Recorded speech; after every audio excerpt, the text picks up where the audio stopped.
Hey guys, Matt Sayers here. Today, I am revisiting a subreddit I haven't been to in a while.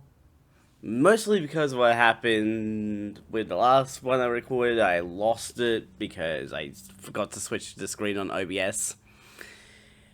So today, I'm doing entitled people. I have 3 stories lined up, 1 large and 2 medium. Sounding like I'm ordering burgers or like meals. We're starting off with the large story first. Let's get right into it. My entitled sister was upset I bought the same car as her first car and then tried to steal the seat cover I bought for it until she realized she didn't like it. My first car in my name was an 87 Ford Escort. It was not in great shape, and I never actually got to drive it on the road. I was a late bloomer in getting my driver's license. Didn't get it until I was 27. So my real first car as a driver was a 1993 Toyota Camry. But back then, I was around 19. I saw the Escort for sale outside of a mechanic shop for $300. My parents thought it was a good deal too, so I decided I was going to buy it. The moment my sister found out I was going to buy that car, she cried and claimed she wanted it. But she already had a running and driving car at that time. And couldn't really afford to buy the Escort anyway. My sister was crying about the Escort because her car was a blue 89 Ford Escort when she was 16. Wow. Not even the same car. It's a 2-year difference. She went out of her way to buy it without permission from our parents. She was riding with our great-grandfather, saw the car for sale on the side of the road, stopped to look at it, and then bought it. She went the Christine route. Not only did our parents have to register the car in their names for her, they also had to help with insurance. The clutch also went bad in that car almost right away. Like Christine. My parents had to drop $900 to get that car fixed. And that's with a discount on the parts our mother bought through her connections. And what did my sister do? She abused the heck out of that poor car. She drove it like a maverick, smoked in it when she was still underage to have cigarettes, and filled it with trash. And then she got in a minor accident and messed up the front end by driving into a pole or something. Oh. Then sometime after that, the car got impounded and she didn't bother to try and get it back. So the impound lot probably sold it as junk. I have no idea if my parents had to pay the impound lot for the unpaid fees either. Oh, they never told me. But it'd just be more money my sister cost them.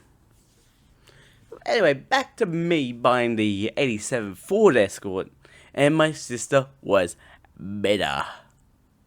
She was jobless and relying off her nasty boyfriend at that time. He was the guy she dated before meeting the guy she married and later divorced. Wow, she can't hold the relationship to save her life. Her ex-husband was the best thing to ever happen to her, but she messed up that marriage. Though that's not what this is about. Anyway, she couldn't buy the car, and I did. But she seemed to get over it.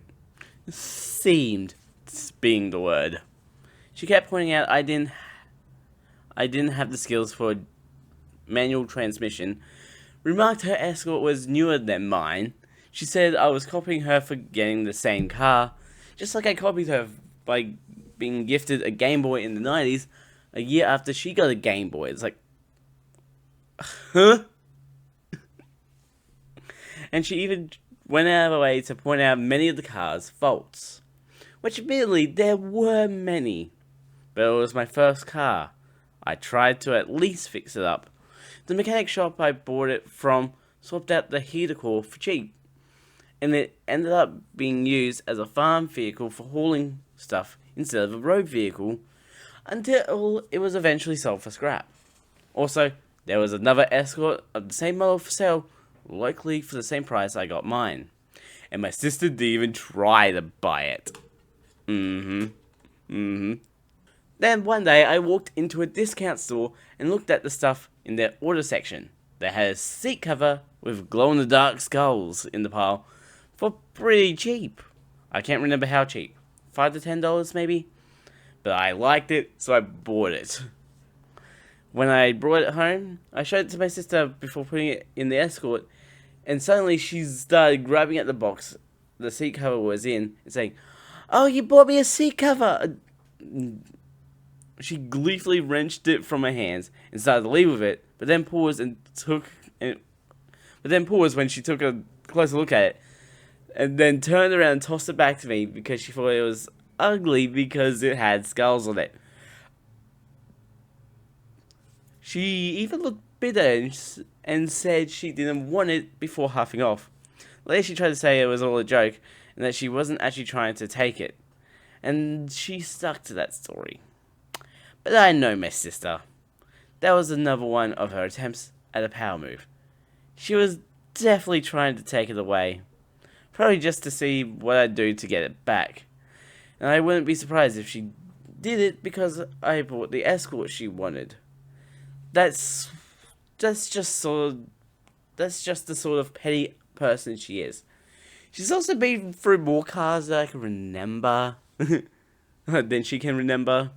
Counting back, she went through like 7 cars in 10 years.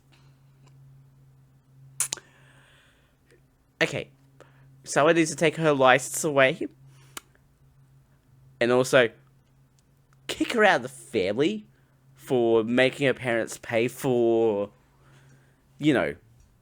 many things. Like, just many things with the car. And then, the nail in the coffin for me is not liking the skulls. Excuse me. What's wrong with skulls? Especially if it, depending on the arsehole, you can have, the cute skull thing, or you can have the goth skull thing. Of which I'll go for either. I'll go for either in that situation. I wonder if this sister ended up growing up into a line cutter, as our next story we're going through will show. Karen tries to cut the parking line before the mall even opens. Brings her own guards. So this happened yesterday, and I'm still trying to process the sheer audacity of it all, while also smug at the result. It's Ramadan, and like most malls here, they open at 3 p.m. on weekdays and stay open until 3 a.m.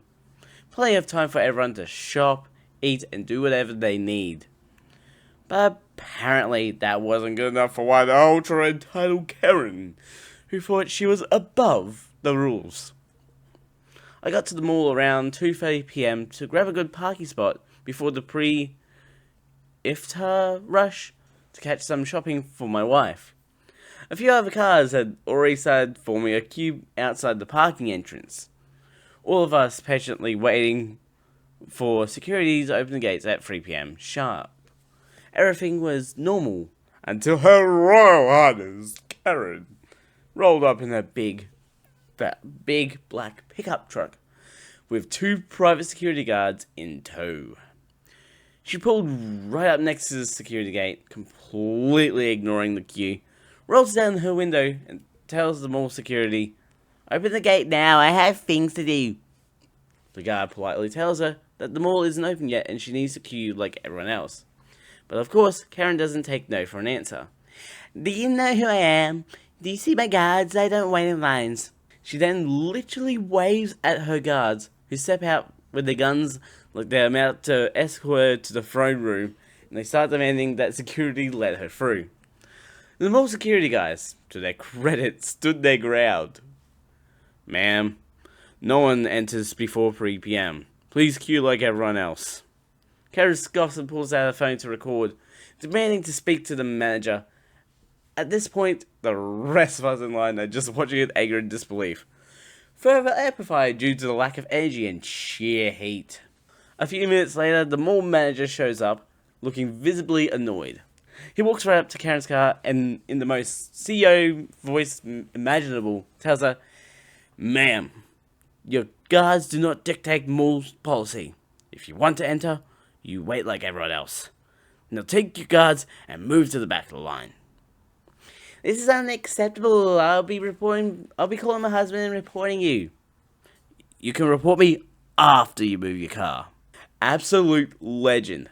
The best part, Karen actually shut up and sulked off to the back of the line. Her guards looking completely useless. Moral of the story? Even if you bring your own goons, mall security will still not care. Happy Ramadan, everyone. Don't be like Karen. Have respect for people. It's like, I'm gonna go right in, because I have guns. I have guards with guns, and they will shoot you if you don't let me in. How much you wanted to bet those guns had no bullets in them? Let's just hope we don't run into this Karen at a hospital, because she's going to be demanding to see a doctor, like our next story. Entitled patient demands to be seen during a medical emergency.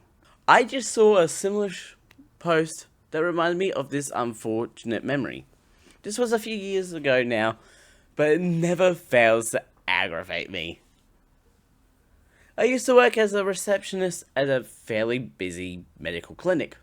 It was the day before a major holiday, so the mood was jelly, and it was an uncharacteristically slow day in the office. We had a patient and his wife no-show in the morning. No phone call, no reschedule, no nothing. Naturally, after about half an hour, the appointment is cancelled.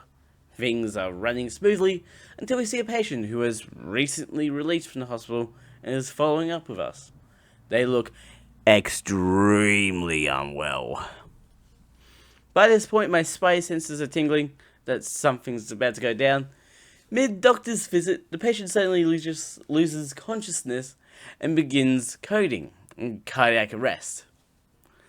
Everything is in literal chaos. The doctor and medical assistant are performing CPR while I'm on the phone frantically trying to get EMS out there ASAP.